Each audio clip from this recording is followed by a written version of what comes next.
Hi, welcome back, and today I am going to be doing my fall wrap up. Now, as you know, in August I did a wrap up of all the books I read in June, July and August, and now it's time to go through the books I read in September, October and November.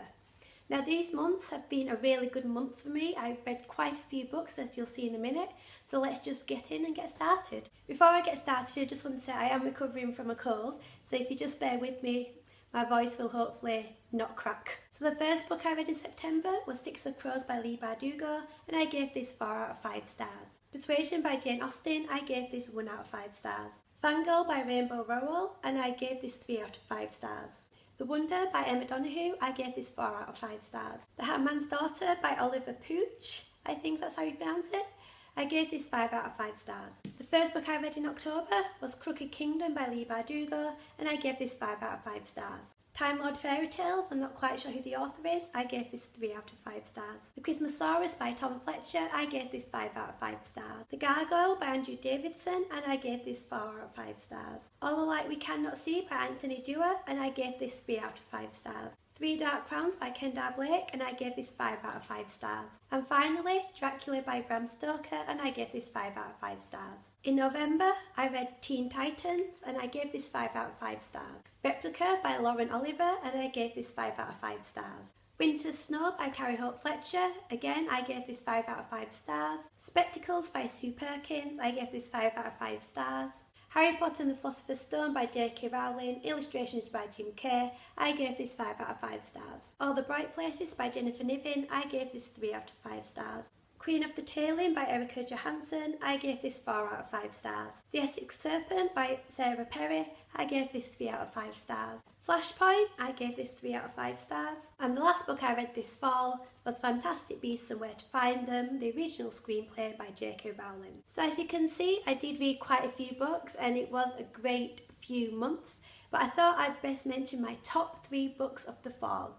These are in no particular order, just because I love them so much, but I'll just quickly tell you why I love them. I won't go into plot because I went into plot in my wrap-ups and book hauls, so if you want to, you can go watch those. So my first favourite was Replica by Lauren Oliver. Now I was a bit scared going into this just because it's from 2 different viewpoints and they're separated in different books.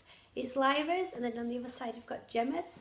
Usually I'm used to reading point of views where it's different chapters, a bit like Six of Crows and like that. But this worried me a bit because I was scared I'd read Lyra's and then Gemma's, it'd give everything away. But it didn't.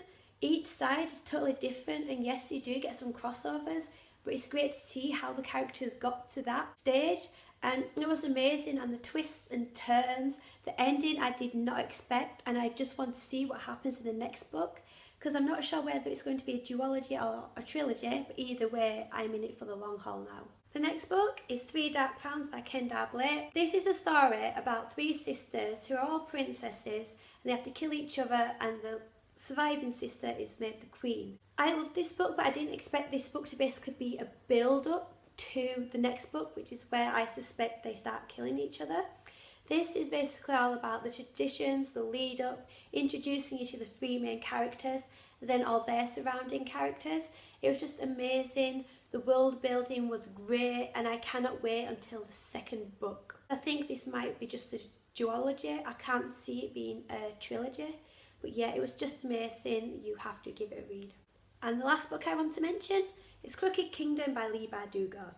Now, I'm mentioning Crooked Kingdom and not Six of Crows, just because Six of Crows took me a while to get into. I wasn't completely hooked. But this picks up straight after Six of Crows, so there's no introducing needed. And oh my god, I loved it. I did not expect it to be so good. This is probably the best book of 2017, unless I read something in December that totally knocks it off. But I doubt it. I just love the characters, and again the world building is incredible. I just want to know more about this world. I mean, I think I'm going to read the Grisha trilogy next year just because I need more of this world. But I would love more of the characters as well. I would like a little spin-off with something, even if it's just a novella or something like that. But also I have to mention the ending. I cried. Yes, I did admit I cried a little bit. But yeah, it's just amazing. So yeah, those are the books I read this fall. And it was a great few months, like I've mentioned before, and obviously in February or March I'll do my winter wrap up, which will feature all the books I read in December, January and February. And as usual, if you have read any of these books, if you want to read any of these books, just comment down below. And as usual, you could always subscribe, or you can follow me on my Twitter, Goodreads and Instagram, which I'll link below. And I will see you later. Bye!